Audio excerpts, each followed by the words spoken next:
لا يقاتلونكم جميعا إلا في قرى محصنة أو من وراء جدر بأسهم بينهم شديد تحسبهم جميعا وقلوبهم شتى ذلك بأنهم قوم لا يفقهون।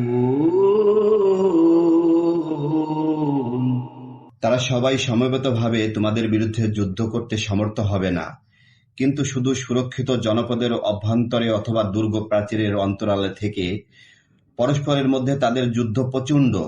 তুমি মনে করো তারা ঐক্যবদ্ধ, কিন্তু তাদের মনের মিল নেই। এটা এই জন্য যে তারা এক নির্বোধ সম্প্রদায়।